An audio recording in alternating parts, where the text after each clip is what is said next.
I'm Jimmy Fee. This is Anthony DeCicci. This is the On the Water podcast. This week, we're going to be talking to Chris Megan about the origins of On the Water back in 1996. But before that, Cheech and I are going to talk about what's happening with On the Water here in 2022. And one of the things that we are doing again this year that we did last year for the first time is At the Rail. And Cheech, you want to explain what At the Rail was?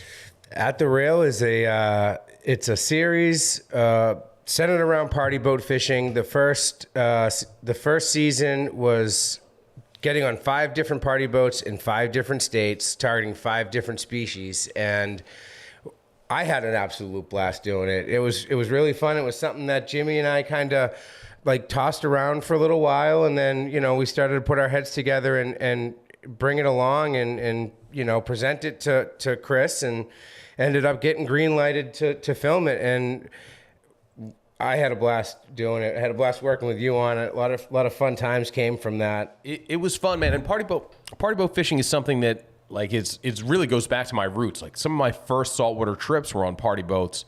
I remember my very first one on the Starfish out of Sea Isle City, New Jersey with my dad. And I was 5 years old, and we caught a couple tiny sea bass. And that was also the first trip where I heard of striped bass. And this was in the early 90s, so stripers were just beginning their comeback, and somebody on the boat hooked into a fish that dragged them all over the place. Looking back, probably a cow-nosed ray or a brown shark. Like almost definitely not a striper off South Jersey in mid-August on one of the reefs. But somebody on the boat yells, "It's a striper, it's a striper," and everybody stopped what they were doing to watch. Like there was such reverence so cool for the striped bass. And it would be a few more years before I caught my first one, but that was my first head boat trip. And, it's something that I never had a boat growing up. Still don't have a boat. And that's something you're experiencing for the first time this summer, boatlessness. Yeah, boatlessness. Begging for boat rides, but the party boats are always there. There's no begging for boat rides on the party boats. You just book your spot. Yep. And it's much more than just... You do get a tourist crowd on the party boats, but I think that's really limited to the half-day trips. If you pick and choose the right trips, you see a completely different crowd on the party boats, and we saw that last year. Night and day, and honestly, with you giving us a little bit of a breakdown on your experience from a young age with party boats, I don't know if I had ever gotten on a party boat until I started working on the water. I may have gotten invited on one of those winter cod ball trips with some friends from Falmouth that like to do it every winter. But I really think my first trip might have been once I started hearing you talk about party boat fishing. I'm like, yeah, I'll do that. My boat's not in the water in the winter. Let's do that. And it was something that was like, wow, like Jim said, if you're selective in what in your selection of what party boat you're going to go on, what type of trip, they can be some very, very like hardcore, dialed in. You're going to be on the fish. You're going to be with a bunch of people that know what time it is, that are fishing alongside you. And then it gets kind of intimidating where it's like, I don't want to screw up the program here, not knowing what I'm doing. Because these guys are dialed in on some of these boats. There are regulars. Like there are guys who go on these boats so often. They're not associated with the crew or anything. They just go on the boat so often. They have their spots. Yep. And one of the guys, absolute gem of a human being, is Grizz, who goes on the Helen H. He is a fluke fishing master. I've learned a lot from him. And you see these party boat regulars who I see on the various boats throughout the Northeast. I grew up doing a lot of fishing in Jersey on those head boats, and I've done now increasingly more in Massachusetts. And At the Rail gave me a chance to check out boats throughout the whole Northeast. Yeah. And I hope as this series continues to go, we'll get on even more boats. But we should be filming that. Last year, we filmed them from early spring into early summer. And this year, to get a different suite of species, some different boats, we're going to do it from midsummer to early fall. Actually, mid-fall is when we're going to be doing the filming for this round of At the Rail episodes. And I'm excited to get that going. By the time this podcast airs, maybe we'll have done the first trip, but we're not there just yet. Yeah, I'm super pumped for season 2. We have some awesome stuff. Can we call it a season? Can we call it season 2? Yeah. Okay. I don't know how it works. Yeah, we did a 5-episode series, so Series 2, if that's going to better be for the you. arc where Jim catches the fish, doesn't lose the pool to Cheech every time. I think Yeah, that's well, I mean, come on now. We'll let that play out.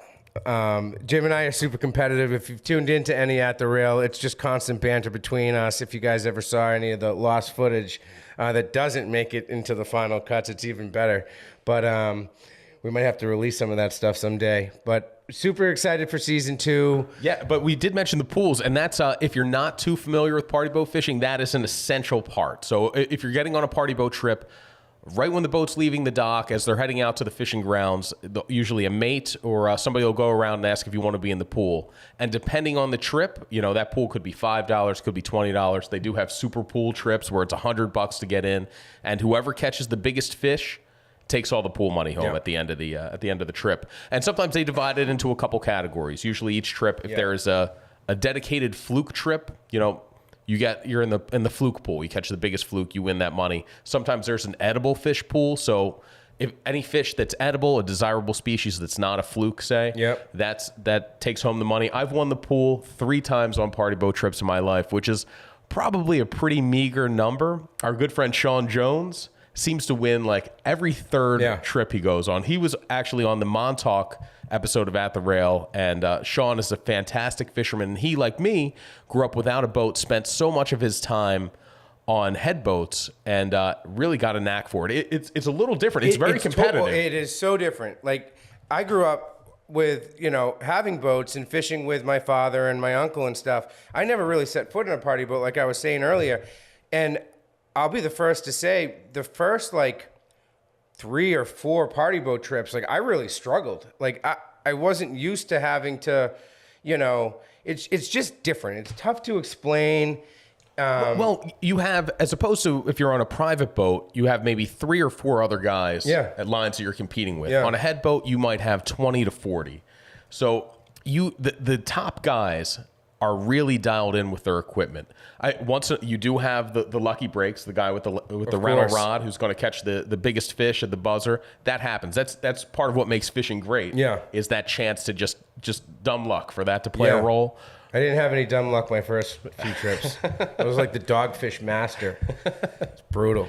But there is the guys who reliably catch the pool, like Sean Jones. Their gear is top notch. They have everything dialed in, and they are looking for things to give them an edge over the head boat, like over the other guys at the rail. I mean, they are not just the boats will provide bait, but the serious guys, they're bringing their own. They're bringing, if it's a tilefish trip, for instance. I was just on a tilefish trip, and not to toot my own horn, but I did win the edible fish pool. Nice.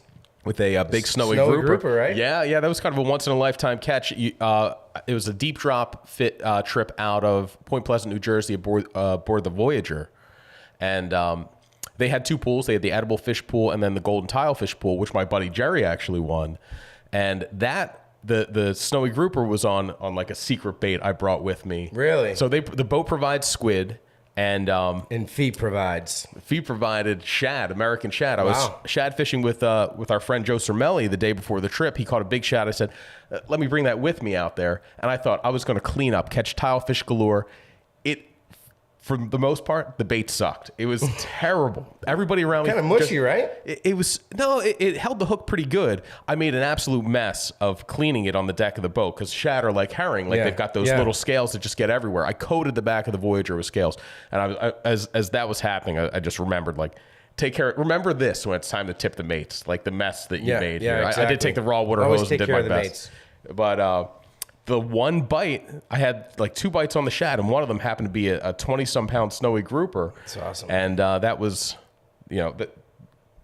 that's why in some cases you do want to bring your own bait, but generally you don't have to get too experimental with it, like I did. But it's really it's almost like its own subculture. It's really cool. Every boat seems to have its own vibe, its own culture on the boat. And like Jim said, the regulars are they're on a first name basis. They have their spots. They know the program. So the biggest thing that I learned, I first started going on party boats like I would go fishing on my own, where it's I'm just going to go do my thing and I know what I'm doing. And then it's you're seeing other people kind of, clean up and you're like, what am I doing wrong? So on the Montauk fluke trip, Captain Jamie had said, the best advice I can give you is watch the people around you. These people are on the boat every Tuesday, rain or shine, if we're sealing, they're on this boat. They'll get it dialed in real quick. So when people are starting to put keepers in the boat and catch bigger fluke, pay attention to what they're doing. The cadence, the angle they're holding their rod, what colors are they using, what bait are they using, and just copy them. And as I've spent more time on a party boat, I've kind of adopted that approach, and it's gone really well. It's gotten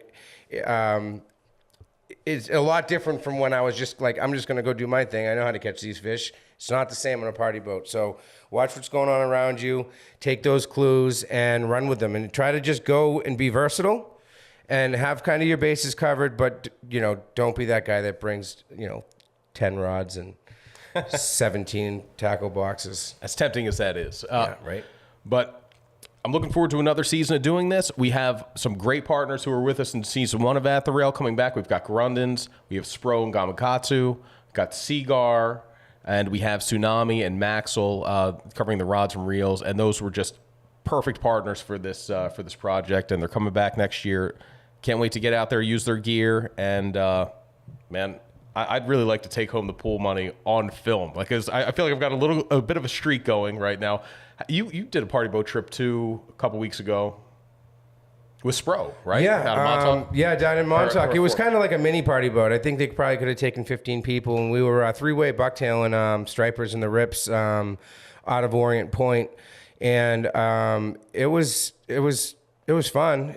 It was a scaled down version of party boat, but there's nothing better than getting on a party boat with 30 or 40 or 50 of your closest friends, because everybody gets along, you speed up that whole introduction process, and and the next thing you know, it's like you have buddies on the boat and you guys are ribbing each other, and it's a real cool dynamic. So it's just something that I feel like I've missed out on by only fishing on our own boats growing up and stuff, because it's different, it's fun, and you can get on some amazing fishing, and there's nothing better than sticking that pool winner, which I haven't done in a mass setting. I've won some bets versus good old Jim here, but actually never lost a bet to Jim, which is a different story for a different time, which is amazing because I'm the biggest mush ever. But in any event, party boat fishing is awesome. Can't say enough about it. Go out, do it. Be selective on the trips you pick, and it's a great time. Yeah, we'll throw the link to the first season of At the Rail in the description of this episode here. And coming right up here is Chris Meaghan, Kevin Blinkoff, and me talking about On the Water from 1996 all the way up to now. Awesome. Enjoy, guys. If you're looking to book a fishing trip with a renowned, hand-selected expert in the field, Guidesley has the best guides in the best destinations. Whether you're new to fishing or you're an old salt, Guidesley will help you find a captain to fit your experience level. Search and book your dream trip now right on the Guidesley app or at guidesley.com. Welcome to another episode of the On the Water podcast, brought to you by Guidesley. And this week, our guest, I guess if we could call you that. I don't know why I'm a guest. I own the place. You're a guest in your own home. I like that. Is On the Water publisher Chris Meaghan. And Chris, I'd love to back up and get just where did On the Water come from? How did it start? And, take it from here. We're going that far back. Oh. All right. If we're going that far back, let's just start early. Oh, we're going to need that if we're going back. Great. Actually, you know what it is? So many people over the years have asked me that, Jimmy. And it's like, on the one hand, there's a definite start of why we decided we were going to start On the Water. On the other hand, I look at it, and I think we've been saying for so many years that we're in our infancy. And I think that's probably when people are interviewing with us. We're like, we're still in our infancy. You're catching us at the earliest stage, so that's why you should join us. They're like, you've been in business for 18 years.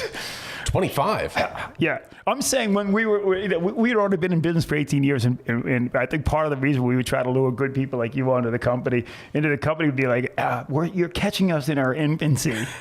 And they would say, no, you've been there for 16 years already. 25 years now, and we sometimes describe ourselves as an edgy startup in some ways. Like how could that be?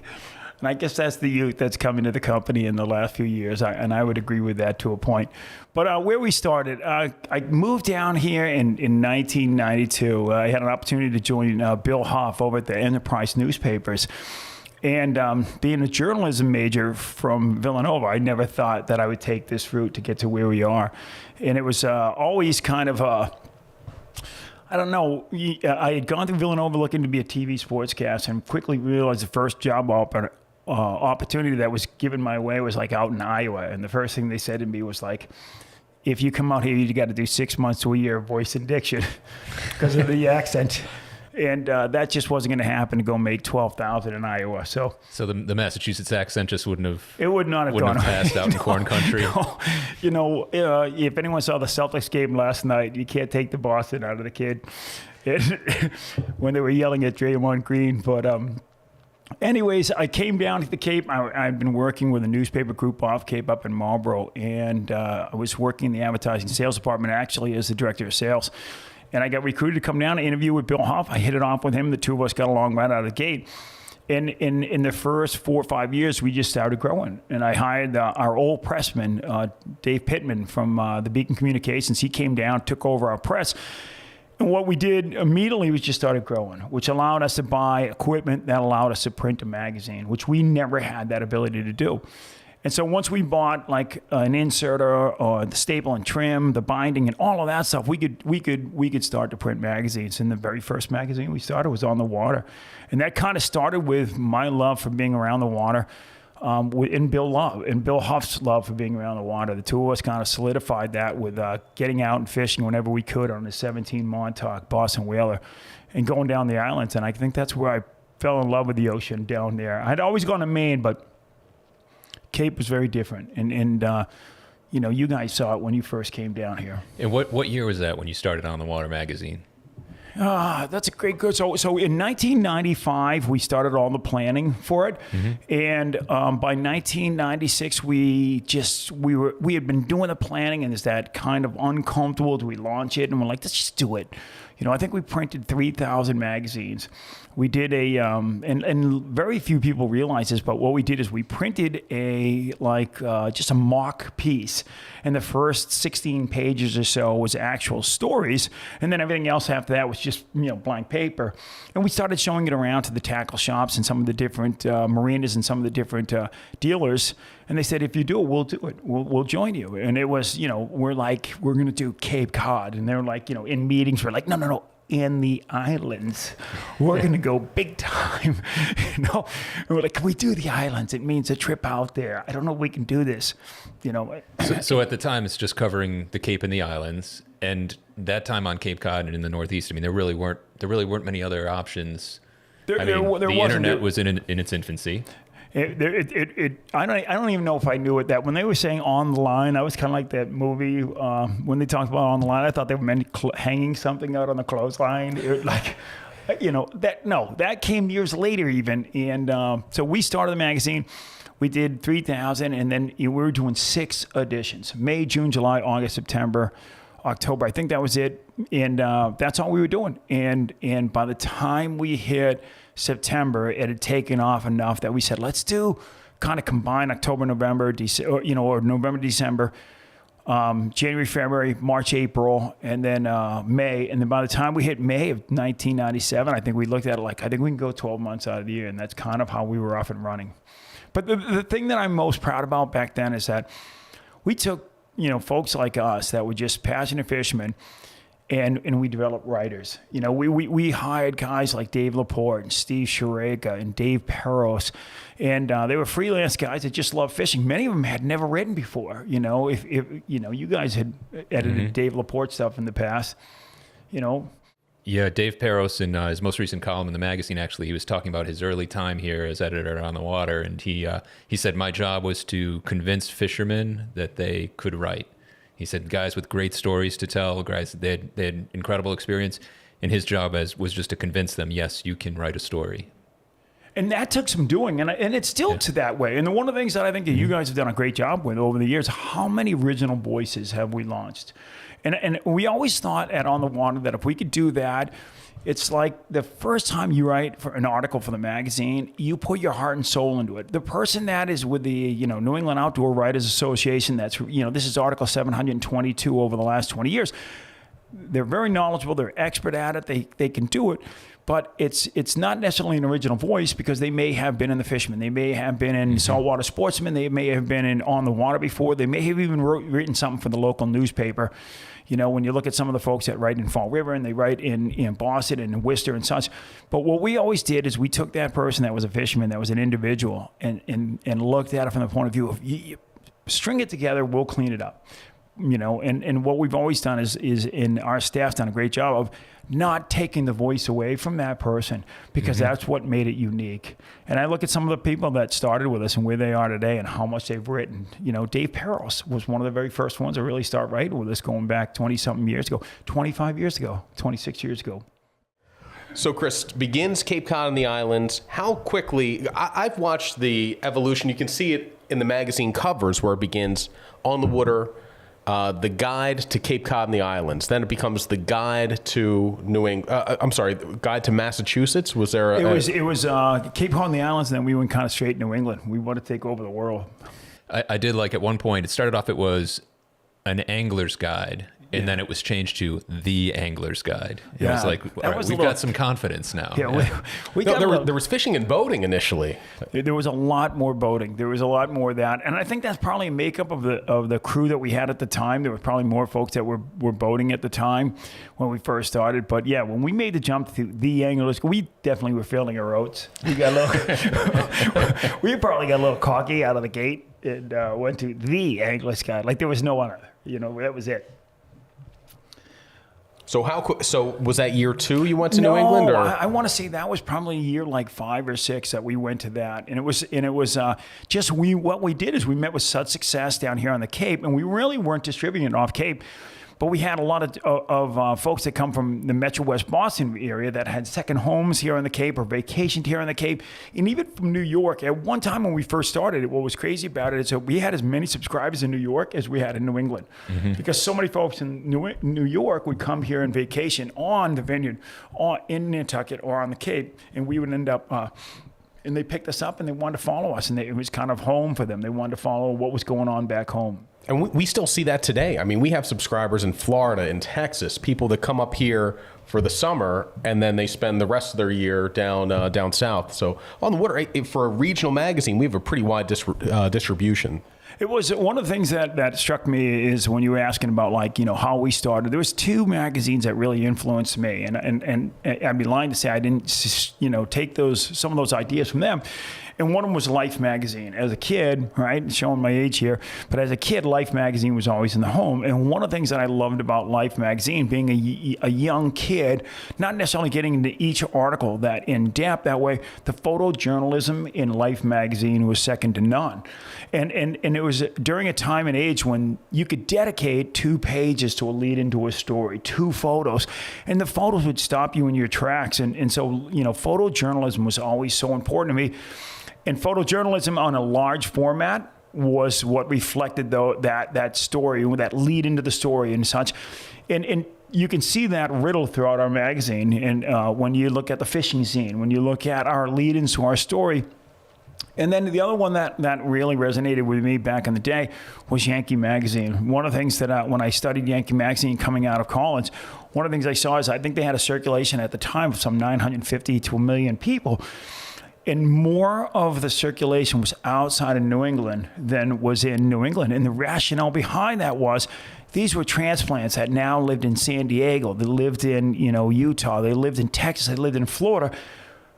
But Yankee Magazine allowed them to stay connected to home. And the thing with Yankee Magazine that I always loved is they didn't give you the obvious story. They didn't tell you the story about Nobska Lighthouse and its influence in Falmouth on the water. They told you the story about the lighthouse that was moved down in I think it's Truro, that was about to fall off the edge, and they were going to let it go. because of the bluffs there, and the whole town gathered around it and said, no, we're moving this 250 yards back, and we're going to raise the money to do that. They told you the story behind the story. And they did it in 3,000 words, and they were unapologetic for putting in 3,000 words. And one of the things that I love about On the Water is the photojournalism that exists today. And the other thing that I love about it is that we don't cut off a writer. If he's got a great story to tell and it ends up being 2,500 words, we don't cut the writer off. There's one writer I cut off, and it's Anthony DeCicci, who appears on videos here and there in the podcast. And, they need some cutting off. He needs a little editing now and then. I wish I could do it to him in person. But yeah, he'll submit a 6,000 word piece that we have to sometimes. And then you have to whittle down to 2,500 words. But I will tell you, that's what I'm really proud of. And when you go through our magazine, the other thing that, and I think you guys, the two of you have done a great job with, along with our staff, but especially the two of you, you embrace that philosophy. You embrace that philosophy instead of saying like, oh, the old man's lost it.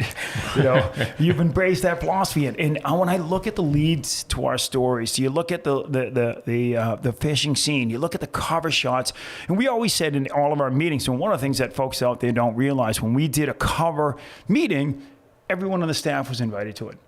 But you had to contribute. You couldn't just sit there on your thumbs and be, hey, I'm not going to contribute. If you had something to say it, but back up what you were saying, because everyone had a voice when we sat down in those meetings.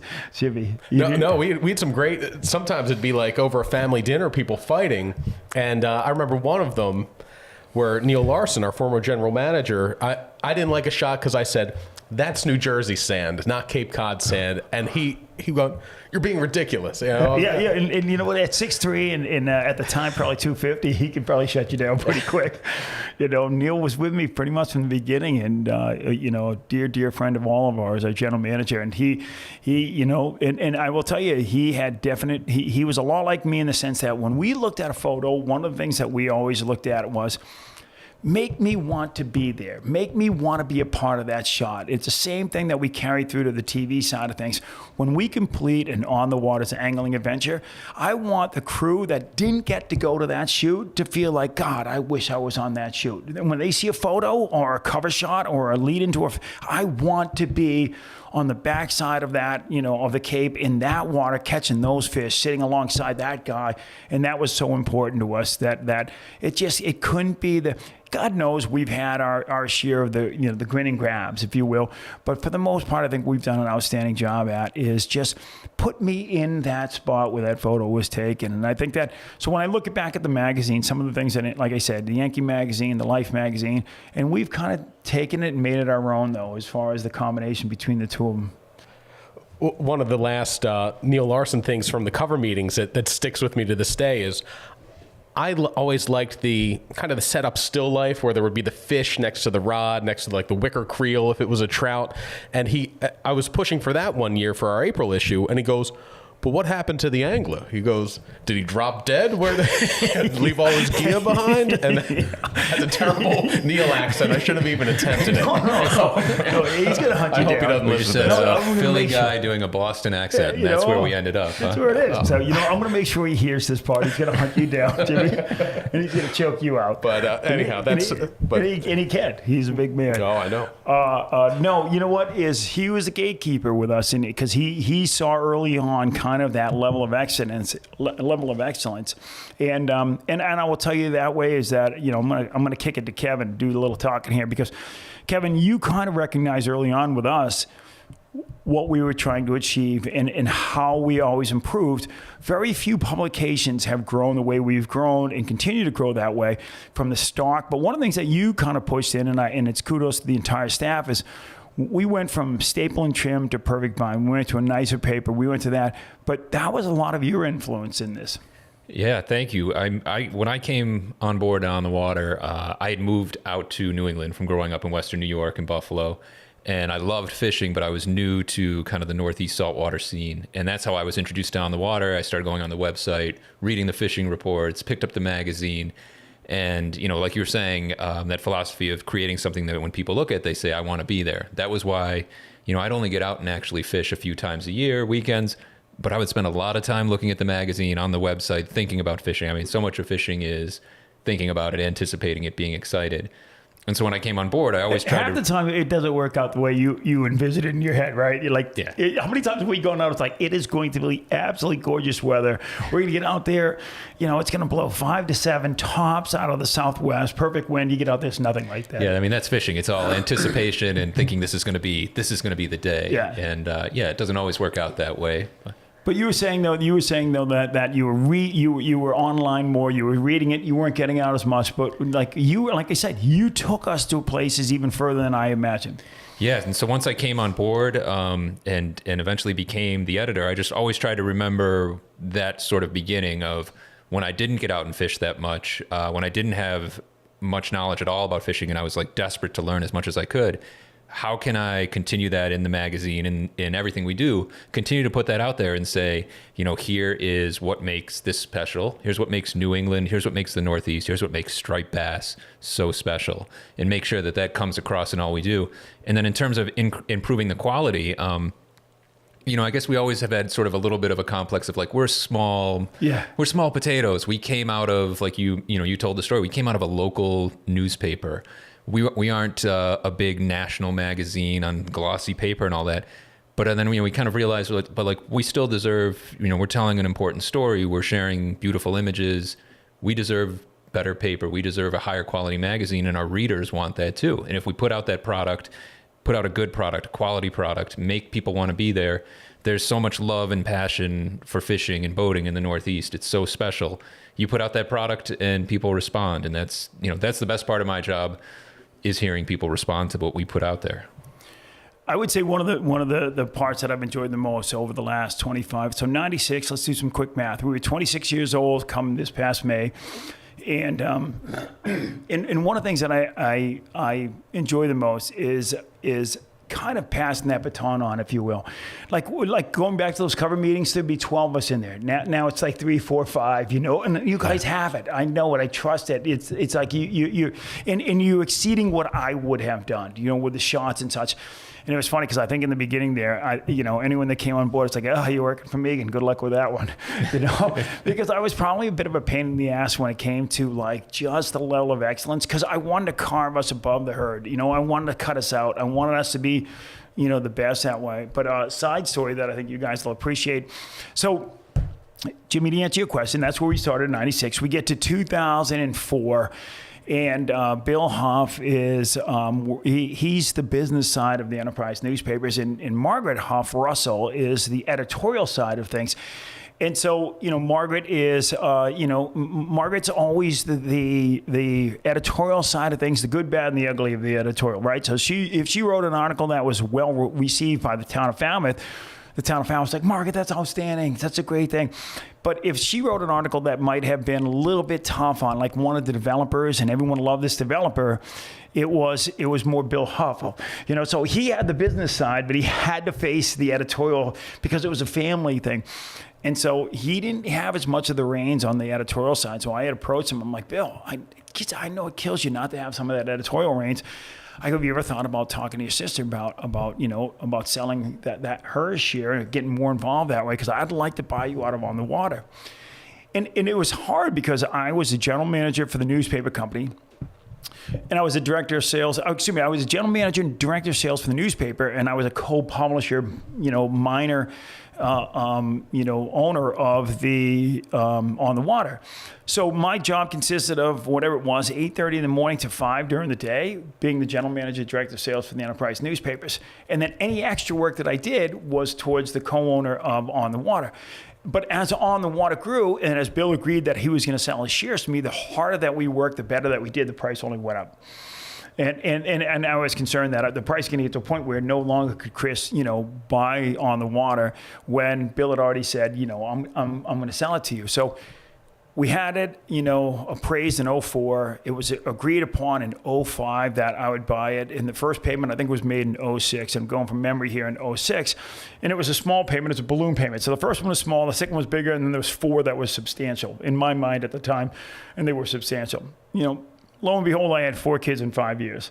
So, and I had, before my oldest turned 5, or just when my oldest turned 5, we had our 4th kid. So that came home to roost when, my oldest son, Sean, went to Virginia Tech. And then I had another one going to Villanova. And then I had another one going to Clemson. And I had another one. So that was the 5 years of me paying off Bill Howe, while I sent my first to college, my second to college, my third to college, and then my fourth to college. And because my oldest did a swan song year like his old man, I had 4 kids in college in 5 years. I mean, think about that. 4 kids in college in 5 years. 1 at Villanova, 1 at Virginia Tech, 2 at Clemson, and I am paying off Bill Huff to buy the company in the worst recession in the history of this country, right? It was what do they call it? The Great Recession. And I'm supposed to make a payment on January 1st, and I'm going into Villanova. Jimmy went to Villanova. He knows what it's like. I'm going into Villanova trying to explain to them the financial aid that, in addition to what's going on here, I have to pay this big check to Bill Huff to buy the company. And they're like, well, that's amortized over the next 15 years. But that's a real check. That's a real check that has to be written on January 1st. And so I swear to God, if you go back and you graph the recession and you look at the first day of it, that was the first check I wrote to Bill Huff. And the last day of the recession is when I wrote my last check. And to Bill's credit, my last check, I was supposed to write on January 1. I'm like, Bill, can we split this up into 2? Can we split this up January 1, maybe June 1? He goes, I'll do you one better. January 1, April 1, July 1, I think it was October 1, and he split it up. And then when I got to June, he himself had his second kid in college and his third one going. He goes, from a tax purpose, why don't you give me the last 2 checks, January 1st of next year? And all of a sudden we got to, I think it was 2010 or 2011. And I wrote that last check. I'm like, oh, sweet Jesus, Megan's going to make it.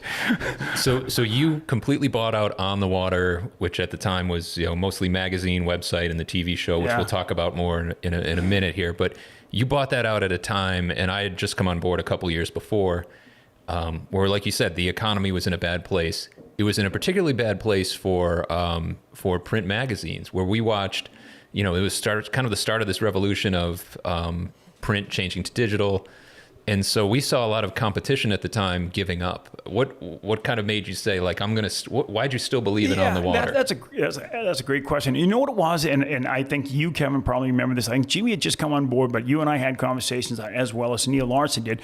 And one of the things we did is, here we are in 08 into 09. And one of the things that was happening was, to your point, there were magazines that were closing all over, right? Print was in dire straits as far as that. And there were groups that were closing down in New York and New Jersey, saw 2 or 3 of them that closed. And so, I always looked at it from that philosophy. And I can't remember who kind of put that in my head back in the day. When everyone's running away from a hurricane, you go in and buy. And I looked. Warren Buffett, right? Was it Warren Buffett? Warren Buffett said, yeah, when everybody's scared is when the time you should be aggressive. I always thought it was Jimmy Buffett. Jimmy Buffett, Warren Buffett. I think they're brothers. No, so with Warren Buffett, it was when everyone else is running. I think they're both worth about the same amount of money at this point, the way Margaritaville's going. And we'll get to Jimmy Buffett at a later podcast, because I've always admired that guy's life. Although his book, Pirate Looks at 40, I think it took me 8 years. If you talk to my kids, I think it took me 8 years to read his book. By the time I was 48, I think I'd finished his 40. You're waiting for the sequel. Pirate Looks at 80, maybe you'll finish it. So here we are, right? I bought that out, and to your point, we looked at it, and at the time, we were really doing 13 issues. We were doing January through December, and we were doing the special edition. And the special edition was an edition that we were going to send out to all of the shows, right? Because we would go to the shows in January, and it'd have a cover of ice fishing, and they would say, I'm not an ice fisherman, I want that magazine. No, that's just the cover. That's just the cover. And then in February, it'd be something different. In March, it'd be something different. In April, it'd be something different. And I think we all got sick and tired of the shows, 25 to 30 plus shows, of saying no, that's just the cover. That's just the cover. That's not what we do. We cover salt, we cover fresh, and we cover this. Special edition was born. We came out the 13th issue, and that went to all the shows. But in 09, when things were a little tougher that way, we looked at it from the point of view of we're going to open up New York and New Jersey. We're going to open up New York and New Jersey, and we are going to, when everyone else is batting down the hatches, we're going to open it up. And we did. We opened up in 09. We launched New York and New Jersey, and within a year or two, I don't have the exact time frame there, but the New Jersey Fisherman closed probably a year or so after we closed. New Jersey Angler, yep. The New Jersey Angler, excuse me. Bill, it'll come to me in a second. He was a really, really good guy, and he reached out to me, and he said, Chris, I know you started in New York and New Jersey. I've been getting the magazine for a year now. I can't do it.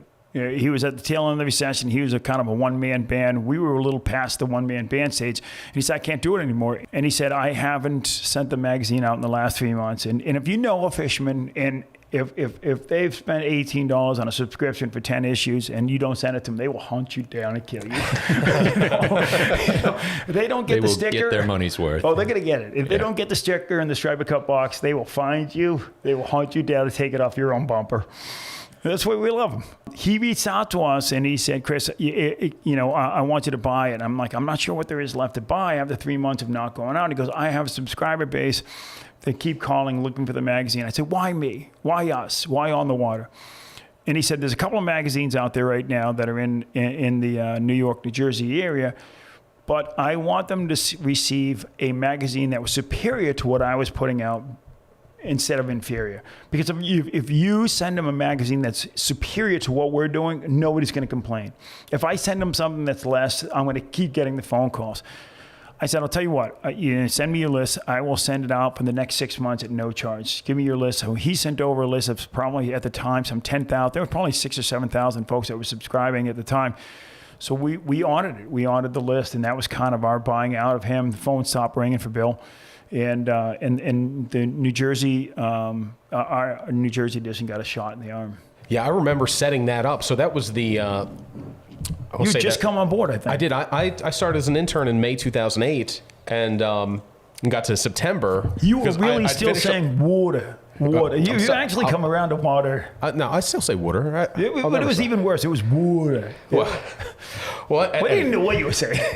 He came in here, he had a cheesesteak in one hand, tasty cakes in the other hand. He was so Philly. He was throwing batteries at us. Oh, yeah. He was so only Philly. JD Drew. He was a Philly of all Philly. I think he had a backpack full of tasty cakes. Tasty cakes and D-cells. That's But so it was that winter. So we got to September after my internship, and I was just kind of being like, "Hey guys, hey, I'm still here. I'm still around. Kevin, what's still he doing? available. What is he doing here? I never knew what he's doing here." But so you guys brought me on full time, and one of my first tasks was going around to all these tackle shops in New York and New Jersey and saying, would you like to carry our magazine? Here's an example of it. And we opened our first issue for the New York, New Jersey edition was March 2009, but we had to set up all those shops ahead of time. I was gone for 2 weeks, and when I left, I'd been tog fishing with Kevin that morning, and I had a bunch of green crabs. I put them in my refrigerator, my winter rental. I came back 2 weeks later, and it was unbelievable. The whole entire house. That's your life story, though. You went to trade a car in once. You went to trade a truck in it, and they would not take it. Maybe it was an inspection. It wasn't a trade-in. Went to get it inspected, and they would not. Go ahead. Tell me the story, Jimmy. How bad your vehicles? Do you want to tell it? Or No, you should tell the story. So I took it to the Midas. This is a true story, too. True story. I took my truck to the Midas in Falmouth, and I'd forgotten about some squid. I'd been jigging squid the night before, and a lot of late nights in a row, and I forgot I had a bucket of squid in there. It'd been very hot, and the smell, I don't have a great sense of smell. I think I've blown it out with my green crab, forgetting green crabs. I mean, this goes back forever. Back when I worked at Fanatics in Ocean City in college, I'd forget about clams. Nothing smells worse than rotten clams, except for maybe rotten squid. And I had to... Whatever I had to do, I had to take it to Falmouth, maybe to Midas, maybe get it inspected. I drop it off there, and I had a very distinctive truck at the time. It was a blaze orange Avalanche. So you saw it coming a mile away. And Kevin in his office goes, I think I just saw your truck drive past. And I go, well, that's weird, because I just dropped it off at Midas to get inspected, have some other stuff done. And we're looking out the window, and it comes flying back the other direction. All the windows are down. And I go, ooh, I think I know what that's about. And I get, not 5 minutes later, maybe 10 minutes later, I get a phone call, and it's Midas to go, hey, you got to pick up your truck. I can't have my guys working in this. I don't know what that smell is. It's brutal. And It was very embarrassing. A prouder man would have been really ashamed and wouldn't tell this story. If anyone that's ever been close to something in that I don't know what it smelled like, because your car still smells like that. I pick him up for a shoot. We're going on the water angling adventures, and I pick him up for a shoot, and he's got to go over to his truck to get something out of it. He opens it up, and it's just the horror that rolls out. And the worst part about it is seeing a car seat in the back seat. His kids are subjected to that air. There's car seats in that thing. It's like, how? 3 Mile Island had nothing on that vehicle. We could fill a podcast with Jim's smelly truck stories. We are going to come back to that. We will come back to that. But let's go back. Let's rewind to 2002. So one thing I want to ask is that, because I think Neil said this, when you were setting up New Jersey, is there any truth to the statement that, like, you only set up the tackle shops that carried tasty cakes? Because he said that once. Because it was like he missed his tackle shop, he missed this one, he hit this one. And that's the only thing we could come back to. He actually, it wasn't even tasty. It was just the crimpets. It's the crimpets, yeah. So little known fact about the crimpets is that they're called that. The butterscotch crimpets are the very best tasty cake. I'll hear no arguments there. And they initially, I don't know what they were called before, but they were just perfectly rectangular, and they couldn't get them out of the pans without them sticking. So they discovered, I don't know, John Q. Tasty Cake, whoever the founder of it was. He found that if he crimped the tray, and you have their now like famous shape. I don't know, not famous, but they're now shaped. They're famous. He crimped the tray, and they were easier to get out. So hence the name crimpets. Okay, so let's get back. This reminds me though of when Jimmy was an intern, and he'd only been around for maybe a couple months. And Chris you're like, "How's Jimmy doing? Is he meeting your expectations?" And I go, "He's got an incredible appetite for work." And turns out he just has an incredible appetite. I remember that like it was yesterday. I'm like, he's got and you said something else I can't remember. He consumes work. I can't remember what it was. I can't satisfy him. I just keep dumping work on him, and he keeps eating it up. Just eating it up. He's just insatiable. And you know what? in another podcast, which I want to be a part of, I want to talk about the time you dug out the cheese curls at about 1 a.m. from the dumpster. It's a true story, but we'll get to that at another time. Shame eating is a completely different podcast, Chris. It's under self-help, not outdoors. Guidesley is built for guides, and through their platform, they help captains and guides solve the unique challenges of running a fishing charter operation. Let Guidesley handle your book of business, from the technology to the customer management, so you can focus on the fishing. Become a guide on Guidesley.com and download the Guidesley Pro app today. All right, so Chris, 2002, On the Water kind of saw another evolution, and that's something that I think the reason that On the Water is still here today and is still strong today, as strong as it is that it quickly became more than a magazine. It quickly became more of a media company, an outdoor media company, and that began in 2002 when On the Waters, it was Fishing New England was the original name of the show. The TV show began. I got to give kudos where kudos deserve. I tip my cap to Jay Baber there. You know, Jay at the time was like you guys, right? Came on board, excited, motivated, and saw the company and got his arms around what we were, and then looked at what we could be. And Jay had some experience with the camera. And we started talking about, doing a TV show. And in the beginning, it was if you go back to some of the original TV shows, Jay was kind of hosting, and it was, in between segments, it's like, hey, when we go back into the fields, we're going to be joining Chris and Neil as they seek out striped bass along the Elizabeth Islands. Then you'd cut, you'd fish, and you'd come back to the host, and you did that. And then after a while, we kind of like started looking at it like, all right, we don't need to stand up. We need to, if Jay's a fisherman, let's put him in the boat. Let's put Chris Megan in the boat. Let's put Jay Baber in the boat, or Neil Larson, or whatever it was. And so, we launched the TV show in 2002. And what's crazy about that is, and I look at how far On the Water's angling adventures come. And you think about it, right? Do an average of 10 shows per year for 20 years. And I think we probably were like 6 the first year and 8 the second and then 10. But we've had some 12 and some 13s. And this year, I think we just did 13. So when you look at it, you're literally looking at 200 shows, right? You're looking at some 200 shows. And I think that what's really, really, really cool about that in New England is that, how many shows have been on the air for 20 years? How many shows out there, have been on the air for 20 years, have been... Yeah, it's like us and The Simpsons, I think. That's about it.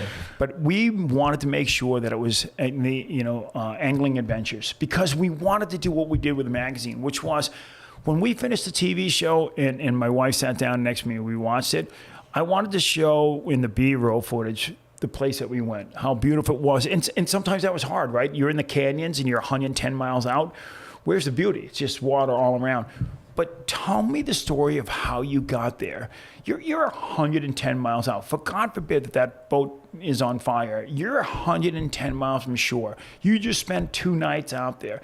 This is how you lived out there. You know, we were out there on shoots where, you know, Adam, you know, Eldridge, our senior producer there, is like sleeping on what appeared to be a camera case. You know, it curled up. And at nighttime out there, the next thing you know, the temperature's dropping down to like 58, 59 degrees. But at first light, you were getting after it again, right? There may have been some OSHA violations in how cameramen have been treated over the years, but that's perhaps another podcast. You know what? Fortunately, Adam was small enough that he put a pillow on that camera case and he slept just fine. He slept just fine. But that's, you know, Jimmy, you're right. In 2002, we did that. And then, and I think the other thing that we did, and again, I put it all, I give all the credit to the staff. We really were ahead of the curve when it came to the website. You know, when it came to those fishing reports, when it came to utilizing that, integrating it into our sales presentations, integrating into the sales budgets and such, we were really ahead of that. Now, saying that, a lot of that was free, right? A lot of that was like, if you do the full page, we'll give you this. And then, you know, to jettison yourself to where we are today, and you look at how important the role is for our social media, our digital and social media, it's incredible. But again, you know, what I envisioned and where we are today, and not to say I haven't had a hand in that, but I would say that the staff is really taking it to different levels. Just to back up to the TV show a second, what's funny is how impactful those early seasons were. That I still hear people. We see them at the shows, and just the other day I was out fishing for bluefish, and the guys I was talking to there brought up one of the episodes from season 1, probably the most talked about episode we've ever done, and that's the Roger Swiderski fly fishing for striped bass in this tiny little creek. It was like show 2. Roger Swiderski was on a little estuary, and if you saw where he was fishing, this little, you know, outfall, infall pipe where water would run under this kind of dirt road, you know, little bypass from an estuary from one piece of water to another. That was short water, but it was a worm hatch at the time, and these fish knew it, and it was literally lining up at the buffet for these fish. And what was so cool about it is he was trying to set a world record on a 4-pound tippet. He was looking for the fly rod tippet record, and not only were those fish there, they were finning. It looked like salmon kind of going upstream. They were finning in the whitewater, kind of moving through this culvert, and the problem was it was like any one of those fish would have set the world record for a 4-pound tippet, because every single fish in there were 20 plus pounds. And some of them were 25 heading towards 30, and you're trying to catch this in current that's being pushed through this culvert under this, you know, this bypass or a little dirt road, if you will, that allowed water to move from one side to the other. And it was just, to this day, you're right, that's 20 years later that those guys look at that. And along that same line, we just did a TV shoot this year, you and I, Jimmy. We went down along the Elizabeth Islands. We talked about how important the Elizabeth Islands were to me, and you know, how that became home to me, if you will. And we went back and we flashed back to some of the shots. The producers put in some shots, the guys put in some shots from back there. And there's a shot in there of season 1. And I was fishing down along the islands down there, and literally all my brother-in-laws and my wife were like, you look like you're in 5th grade. You know, you look like you were in 5th grade. And I look back on these shots and I'm like, oh my God, I think I was 20 pounds lighter, and maybe 30. Jimmy's not saying anything. Yeah, that's before he introduced everybody here to Tasty Cakes. So I think I was 20-something pounds lighter, and it was no gray hair. But I look back on that, and it just brings back great memories. And I remember being the very first show, Neil Larson and I, Quick's Hole, and it was one fish after another to 25, 30 pounds. And some of them we didn't stop that day, and it was almost on demand. And it's something that, you know, we get into it at a later podcast, maybe not with me, but how the fishing's changed over the years with the striped bass. I mean, we could set out 20 years ago, and it would be October 20th. I'm like, we're going to do a shoot today. We're going to get, you know, we're going to get 12 fish at 20 pounds. We're going to get 8 fish at 25. We're going to get, you know, 6 fish over 30. And this is what we're going to do on live eels fishing down here at Felix's Ledge and Quick's Hole. And unfortunately, those days have gone by. And although you're seeing some really cool in this year, again, probably for another podcast talking about the striped bass and where they're at. But yeah, the TV show has, I got to tell you, I do love my job, but it's a job, and we have so many people that come to us, that come to work for us, and I think they see the romantic side of working it on the water. Like, these guys must fish every day, have coffee breaks from 9 to 2 in the afternoon and just talk fishing, and we bust our ass because of the fact that what they see out there, whether it's what we do digitally, socially, in TV, the video content that we're producing right now, which I could never have imagined, the TV show, the level of excellence that's at. I know I'm tooting our own horn, but yeah, I'm damn proud of it. The level of excellence we have really taken on in the last 25 years a national presence, and that's really for this entire crew. When you think about it, 2 years ago, I would say 10 years ago, I got elected to the board of directors at ASA, the American Sport Fishing Association. Here I am, I come in at the time. I'm going to say a whippersnapper, because at 48, I was the youngest guy on the board of directors. I was absolutely a whippersnapper. And I came on there and I served as the Northeast director. And then, jettison, I got on the executive committee, vice chair, became chairman. And so I'm right now in the immediate past chair. But the 2 years prior to that, I'm sitting as the chairman of the board for the American Sport Fishing Association, looking at the president of Shimano, the president of Pure Fishing now, the who's who in this industry. And here is a media companies, in the Northeast, and sitting at the head of the tables is on the water.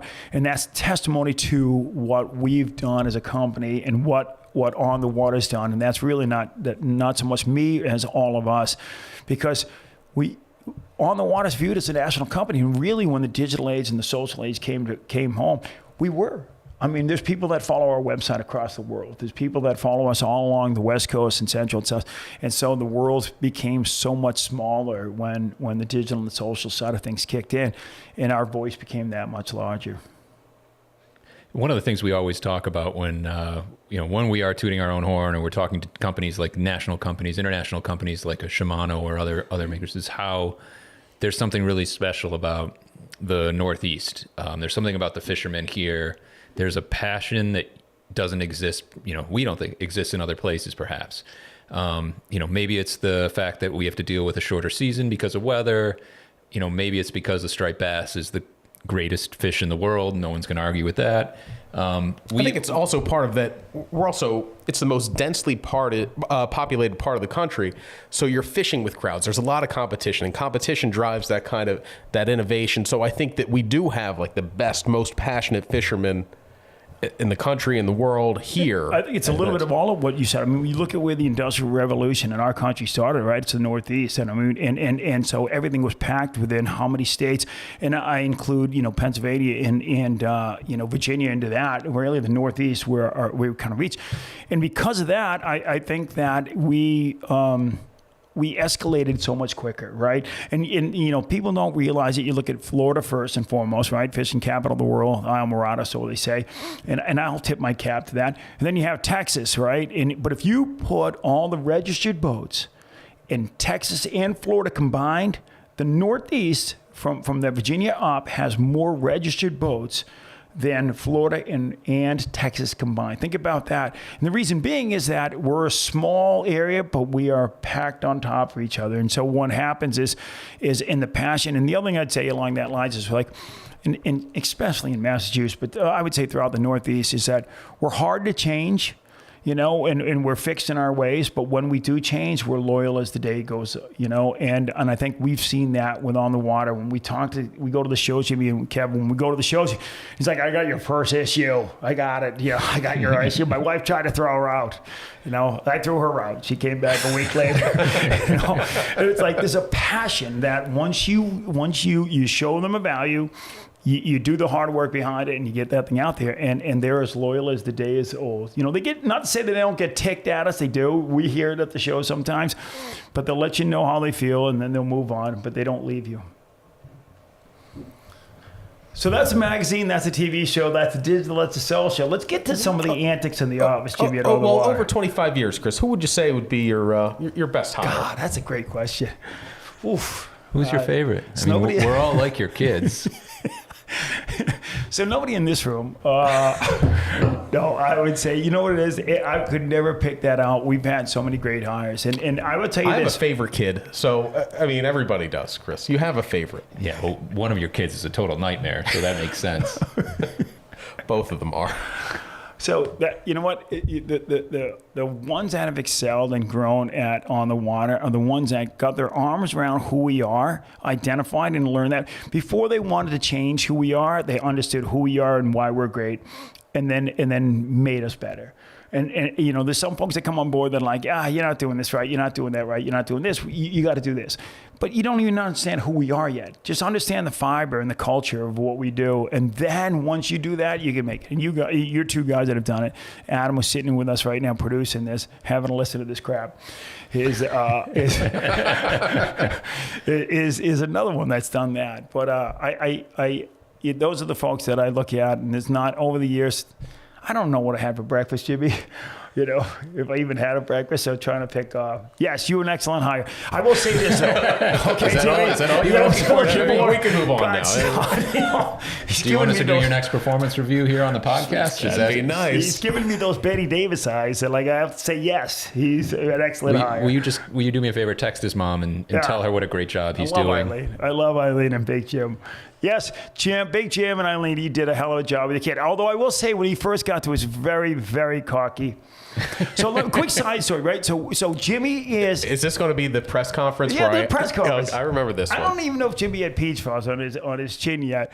And we're down at, we've been invited by the Shimano team to go down into Hyannis and to, you know, the Condacks invited us down there. The Shimano team coming down. They're introducing us to, you know, some of the different reels and stuff. And Jimmy's a hardcore Van Staal guy. And it's like, so we get down there. They're feeding us like Vikings. And, you know, they're giving us drinks and all that. I don't even know if it was legally could drink at the time, you know. I could. He could. All right. So and they were showing off the Stella, right? This beautiful, that was relatively new, the Shimano Stella, this absolutely gorgeous reel.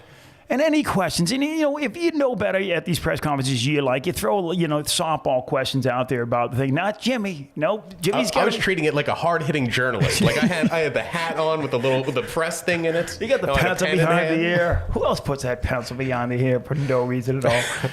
Another story. So Jimmy is sitting there and he goes, why is the Stella anywhere better than the Van Staal, which has got a closed drag system? And he proceeds to give an infomercial of the Van Staal. I'm eating the big eye tuna they provided us. They had a blowtorch that they had it was delicious. I'm dying 1,000 deaths. I'm like, why did we bring him? He'll never make it to month 4. He's never going to make it to month 4. Jimmy's sitting there going on and on about the Van Staal while they're showing us the Stella.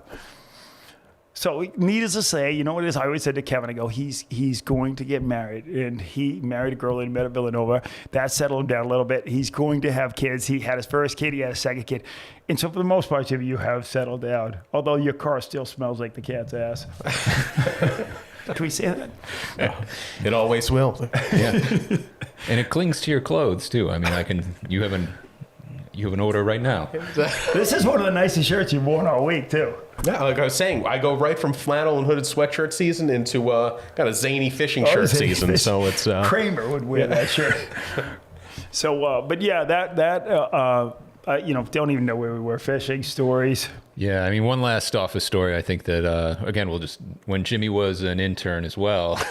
I was told that was the topic of this podcast. We were going to dump on Jimmy. Dump on. Yeah, as an intern, nice sausage. Jimmy puts a bucket of live eels in the office fridge, which it's on the water. We're fishing. That's not a big deal. Just put a cap on it. But you'd put a cap on it normally. The eels got out and just kind of worked their way around the refrigerator. So back to Neil Larson, our general manager at the time. Again, what was Neil's? Neil's 6'8", 450 pounds. I mean, that's the way I remember him. He basically Warren Sapp in my mind. He was huge. He could have crushed Jimmy easily. Terrifying. Yeah. Great guy, sweet guy, but yeah, terrifying. He opens his brown bag lunch that day and looks inside for his sandwich, and there is a eel just wriggling around, just making a nest in his wheat bread. The best part of that story is it not only to work its way into the plastic, into the paper bag, it worked its way into a sandwich bag, which is a plastic bag, and it was sliming the whole thing up. And Jimmy opens it, and all I remember is just hearing Neil yell. It was like that one was like. He was like a grizzly, but he knew immediately who it was. It was like Jimmy, and also Jimmy's like, "Ooh, it was me," and he gave you those eyes of like, those eyes of like, "Ooh, what? It was me? Did I do that? I did that." That crazy look when he's like, "What? It's a processor." We'll get to that at another day. Yeah, but this isn't about ripping on Jimmy. I've made a lot of the biggest messes here. I smashed the coffee pot a couple weeks ago. I did not even know that. I didn't even know that. It was skittering off the thing, so I tried to swat it back onto the table, but it just slid across, hit the wall, and exploded. So kind of like when we were fishing for haddock and you skidded that pole into the ocean. Excuse me. Who did that on film? So. So that was right. At least I didn't try to pass it off like you didn't drop something by picking up a rod quick, dropping down a lure, and then pretending it never happened. So Chris is talking about we were out haddock fishing, and I was jigging, and I had with the jigging motion, I had the rod resting in my left hand, and I was pressing down on the butt of the rod with my right hand to make the jig sweep up and down. And my hands were really slick. We'd caught some fish. I had some clam slime on there, haddock slime, and I got a hit. And what happened was my right hand, which was holding the butt of the rod, slipped off, but I was lifting to set the hook with my left hand. This is like the Zapruder film. Like these details are so unnecessary. You threw a rod in the ocean. But I with the left hand going up, I threw the rod into the air, and then it just... It was just all of a out sudden, of reach. It literally went to slow motion because I'm down the gunnel and I look back out of the corner of my eye. I see Jimmy doing this stuff, right? And I see the rod go up. I see him hit it again. I'm like, what is he doing? He hits it again. Boop, gone down in the water. Jimmy looks at me. We make eye contact. No words were spoken. He grabs another rod out of the holder, hoping that like James Dabney, who's running the boat at the time, CEO and president of Smith & Wesson, just grabs a rod, pulls it down, puts on the thing, drops it down like nothing ever happened. Like if we will never speak of this again. It was such a nice rod too. But we do speak of it. That's the one thing. We're speaking of it right now. I've heard about it 100 times. Yeah, we don't let things go around here. No, you can't. No. That's what makes it so fun. Which is, I think we should wrap this up because I feel like I haven't gotten any shrapnel yet. So. Here's Kevin's shrapnel, right? So we have one camera on staff at the time. We were still poor. We have one nice camera. So poor. So Kevin decides the depths of the recession. The depths of the recession. We just were hoping for a crust of bread. A pinhole camera.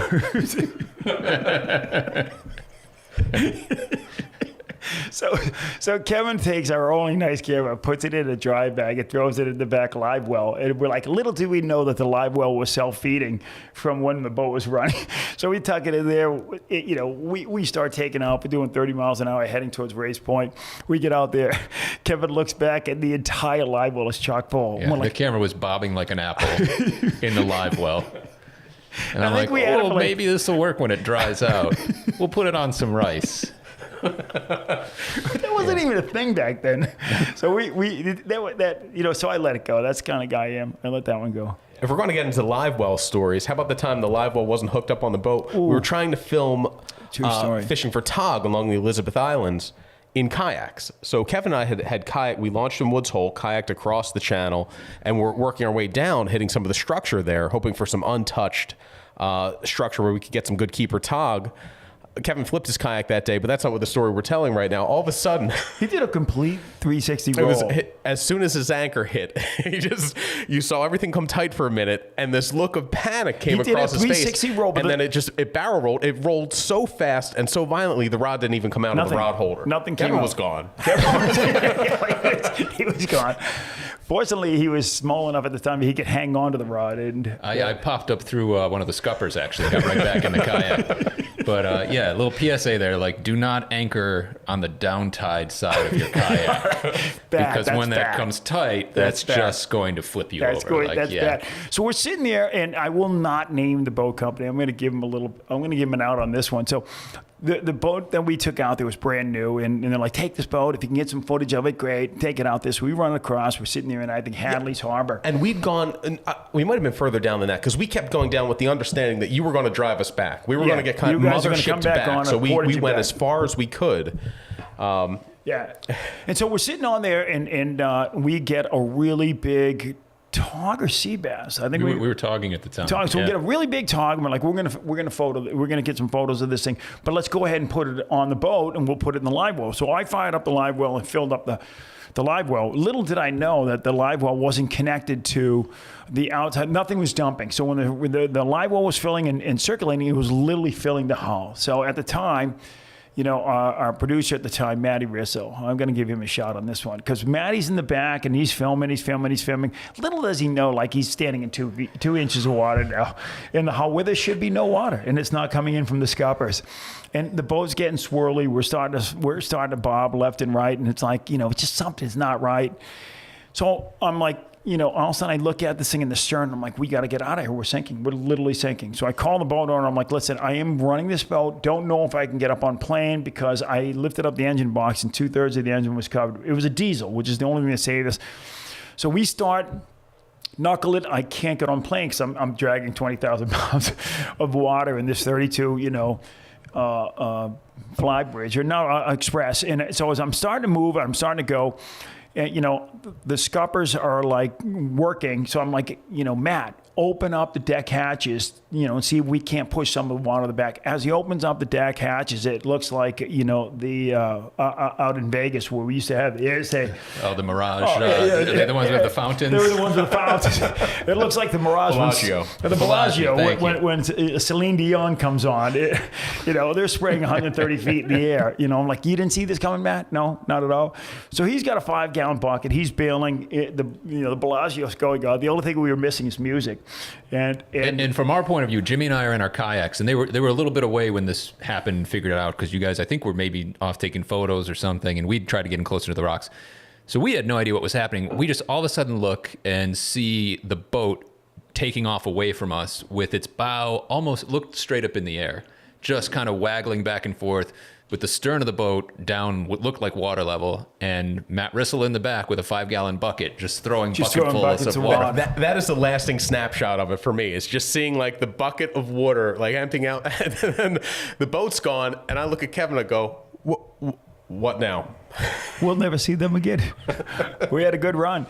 So I'm running across, and then about halfway across Vineyard Sound, I finally emptied enough water out the scuppers that she starts to plane up a little bit, and I'm like, okay, we're going to make this. And I'm like, the only thing that could be happening is the bilge, right? So there were 3 bilge pumps. One of them worked. 2 of them weren't hooked up. And so I pump as much water as I can, get as much water out the back of the scuppers, turned off the live well, so we're not dumping water into the hull anymore. We get across, save it, come back. You guys are like, they made it. They're going to live. And I wish that was the end of the story, but we ran out of gas on what said it was a full tank on the way back. And I took Jimmy's 50 pounds of green crabs. I bought like 2 bushels of them in anticipation of this. Yeah. In a burlap sack. We ran out of gas on the way back, and we're drifting across Vineyard Sound. And I go, I'm going to throw an anchor and call Cito. No anchor on the boat. So your 50-pound bag of green crabs became like a parachute, like a little sea parachute for us. Only until the bottom of the burlap back ripped open, and I saw 10,000 green crabs just float to the surface. and I'm like, and so Cito came down, caught us within 100 yards of shore, and you know. So when you see a final episode of On the Water's Angling Adventures, and it looks like we had a great day on the water, you missed the part where the kayak flipped, the boat almost sank, and then ran out of fuel on the way in. Yeah, but once we edit that down, great day of fishing. This is what we came here for, boys. Makes you want to be there. Makes you want to be a part of that scene. Not the flipping, the boat sinking, and the green crabs. But yeah, you know what? We could do this in a 2-part series, but I will tell you this is that from where we started in '96, we've had a lot of great staff that came on board. We've had a lot, we've had a lot of growth, and we haven't even really touched on when we look back at it. And where we are today with the clothing line. I mean, you know, we used to dabble with it. We used to have we'd do the hats, we'd do the T-shirts, we'd do the sweatshirts, but that was really for our audience. That was for our hardcore audience of the people that just knew who you were from the magazine days on. And in the last few years now, we have a store in Plymouth, we have a store in Falmouth, where our e-commerce has taken off. But what we've done, and I think we've done a great job with it, is we've really stayed true to who we are and what we do, you know. Jimmy said it earlier, we're family. We fight like family sometimes, but we've also grown like family that way. And I know that sounds corny, but it's true. But I look at it from the point of view of where we are with our clothing, with the stores. I could never have imagined that. You know, I could not have imagined that. You know, back in the day when we started talking about on-the-water outfitters, and quick story here as we're getting closer to the time frame here, but it was funny that in 1998, the owners of Vineyard Vines, the two brothers there, Jeb and I'm thinking of the other one's name, but the two brothers there, Chad, I think it is. It was. I don't think it's Chad, but it's Jeb and Heath. There's two brothers there, right? So they send us over some ties. They send these ties to us. And it was a Vineyard Vines tie that they sent, one to Bill Hoff, one to myself, and one to Neil Larson. I still have that tie. You know, here we are. That was 98, so, you know, however many years later, 23, 24 years later, and still a great tie. Mine had striped bass. I think Neil had bluefish, and Bill had something else on these ties. And I'm like, you know, could you put them in our, they asked, could we put them in our gift guide? I'm like, absolutely, you know, and I'm like, put them in the gift guide, $80 tie. I'm like, good luck with that, you know, selling $80 ties. We're talking New England, you know. And so the tie company, to my understanding, is somewhere around $10 million. In the last, you know, I remember going back a few years ago, Vineyard Vines was like a $550 million company, you know, and they started in 98, 2 years after us, and we were a media company that was smaller than their tie company. And I'm like, we may have missed something there. You know, that's probably where that Masters would have come in. You know? Would you rather be making ties all these years, though? No, I don't think they've made any ties either. Something tells me those two are not making ties. That's right. I do see their boat out there fishing quite a bit. They got a nice boat. Yeah. And but the point is that we have an audience that's passionate and they've embraced what we do, and we've started a culture here many years ago, and of like-minded people like us, right? That are you know, put their pants on one leg at a time. They're regular folk, and I think they've embraced what we've done, and they've embraced what you guys have done between the magazine, between the TV show, between the website, between the social media, the Striper Cup. I mean, really, when you think about the Striper Cup, we haven't touched on that. We had 6,000, just shy of 6,000 anglers last year. That's the biggest saltwater country in the. That's the biggest saltwater tournament in the country that I'm aware of. Think about that. You know, that was you guys. I mean, from where that started 16 years ago, 17 years ago. Yeah, 2006. It was modeled after the old Schaefer Cup tournament. Yeah. And has evolved into much more than a tournament. I mean, Kevin and Andrew Burke, they've helped kind of turn it into more of a community, more of a, you know, it's generating excitement about striped bass. It's helping encourage conservation, proper fish handling. But I look at that, and you know what? I would say that when you look at Striper Fest, right, and you look at the folks at 3,000 or 4,000, 5,000 folks that come down to Striper Fest on a Saturday on a good day, and it's kind of the culmination of not just the tournament, but the season and who we are as anglers and the culture and the lifestyle that we live. But when you come down there, it's kind of the icing on the cap, and it's kind of reflective of everything we've done. The passion of these folks that come through the door, they're bringing their wives, their kids. You know, I've seen some of these guys that, and they come with their wife and their kids. And when they first started joining us, we were 4 and 5 years old. We had the kids section, you know, and they're coming down. You're looking at these kids now, and they're 14, 15, 16, and they're fishing in our youth division, and they're winning. You know, so it's like it's pretty cool what we've done over the last few years, and testimony to the entire crew, and testimony to, you know, always getting better. Yeah, even 25 years in, I mean, I've been here for the last 14. I still feel like we've barely scratched the surface. Like you said, it still feels like a new company, like or a new startup. You know, there's so much. I mean, without even having to leave the Northeast, there's so much more to do, so much more to cover. Such a rich fishing culture. And it all goes down to the fishermen themselves. Beyond the fish, like you said, our audience. We've got a great audience. These days, probably I talk to Kevin the most as far as like where we are, what we're doing. He's our editor-in-chief, and he's been with us now 16 years. 16 years. 16 years, smartest guy in the room. Cornell grad, 2 Villanova. Although that was, I'm not going to say it was a safety school because they would have looked at me and laughed. But the smartest guy in the room, I'll give him that.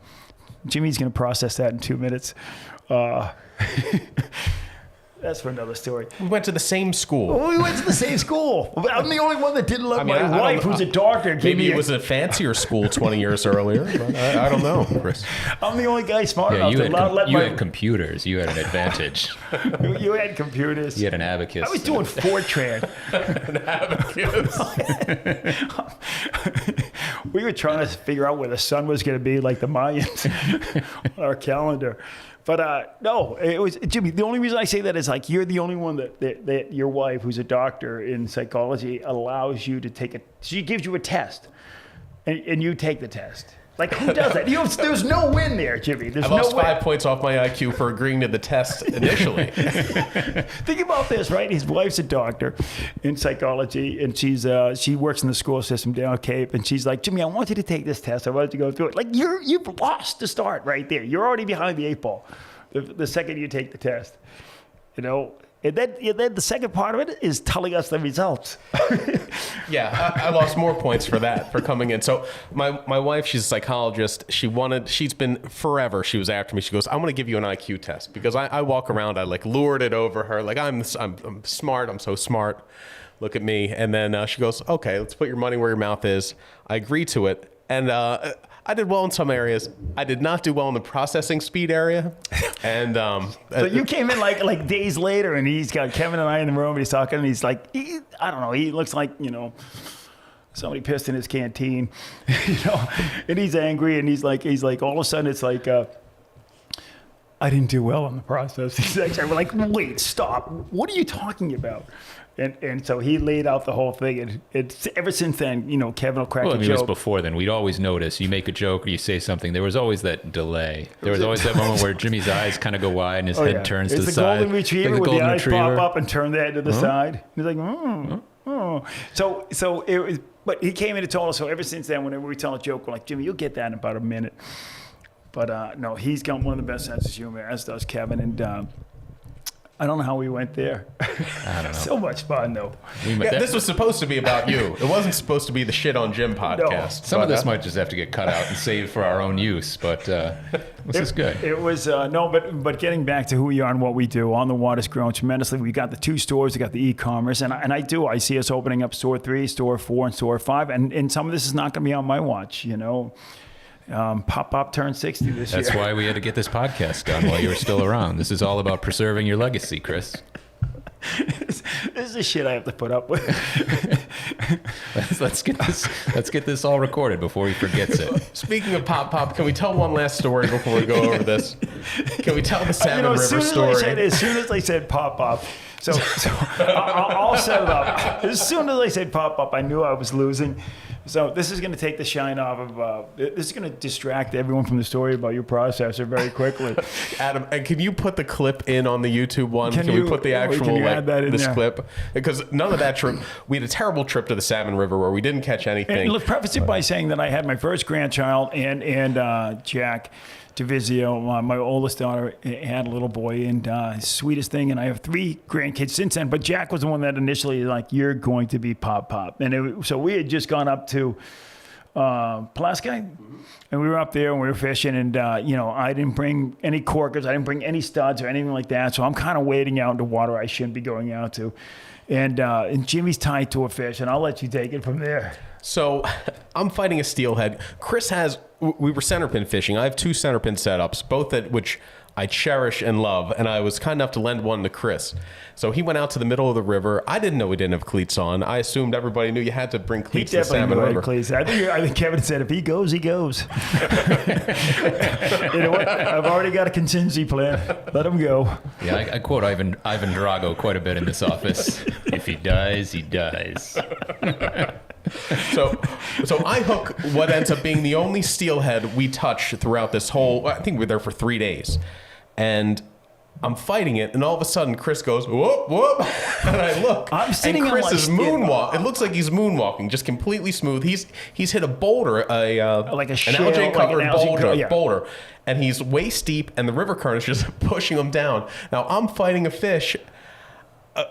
Which I landed and before helping Chris. I finally catch like a little perch there. Like it is. I am hanging on to a tic tac, on this rock, and I'm like, Jimmy, you got to help me. Then he goes, all right, pass me the rod. I'm like, no, because I did. I landed the fish. We released the fish. It was the steelhead itself had this wound on it, a lamprey wound, where you could see its heart beating. I mean, it was the ugliest fish. Its soul was gone.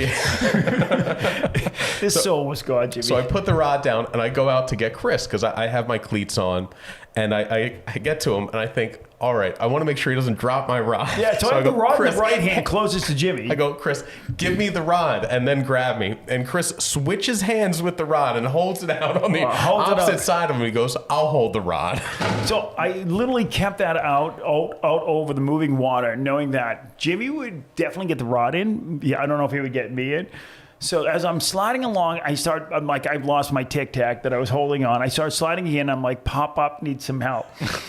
No, Pop's coming. No, you said at one point you start really sliding, and you can see this in the video, and you go, I'm gone. Hold on. There goes. You said, I'm gone, baby, I'm gone. And something like, there goes Pop. And I start sliding, and then fortunately Jimmy reaches out and realizes. We like linked arms, and I was bringing you in. But Jimmy, it wasn't just a link. It was like, you caught me here, caught me there. It was like a brotherhood. But you were coming in, and I guess you said, here comes Pop, and that's when I almost dropped. Yeah, he almost dropped me. But luckily you had the rod, so he was never going to let you go. He was never going to let me go with the rod, and I kept it out away from him until I swung all the way in, got footing on the shore, and landed it. And then the whole time, one of the producers is holding your fish in a net.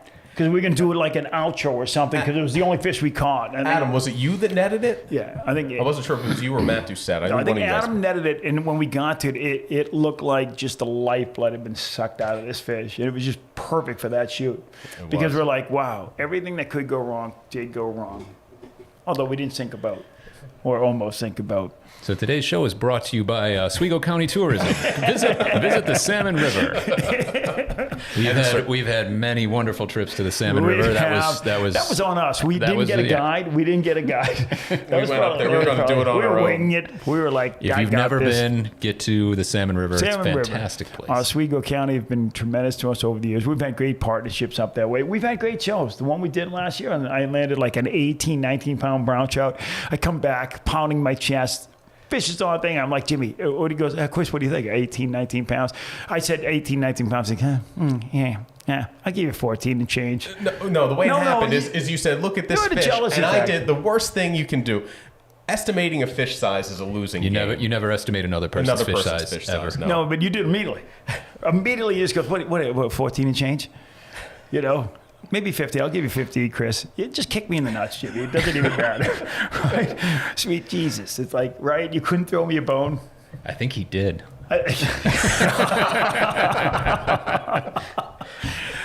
But you know what? Let's call this part one of On the Water, because God knows with what we've done here and the crew that we've had and the people that have come through here and the stuff that we've done and the stuff we're going to do, I call this really part one, of what we've done On the Water and where we started with the magazine, where we started with the TV show. I couldn't be prouder of the magazine. We're coming up here in an hour and a half, so I'll end this. Yeah, I think in that, why don't we just go full on roast? Let's just reschedule the next one, just a full on roast of Jimmy Fee. I would tell you that would play well, and there's enough material there. Jimmy came on as a co-host for On the Water's Angling Adventure probably like 4 years ago. It really just, it was. You compared what you wanted to be to a show I still haven't seen, where it's a husband and wife flipping houses, and I was supposed to be like the stern, buttoned up wife who was always trying to keep the zany husband in line. So I don't know if the dynamic's playing out the way you wanted, or if you want me to still watch that show sometime. But That's a true story. I don't know. Yeah, I remember Jimmy came to me. He goes, "Who is Joanna Gaines, and how do I be more like her?" I'm like, I don't know where to go with this. That is a true story. He was so likable. She was a smart one. All right, Jimmy, unless you have any other questions, we're sitting here an hour and a half into this. You literally feel like 15 minutes, but it also kind of, resonates with what we've done over the last 25, 26 years. no, this has been Chris. Thank you for making the time to come down Yeah, it's fun. and hang with us. It's fun. Pop-Up's going to go back now. Pop-Up's.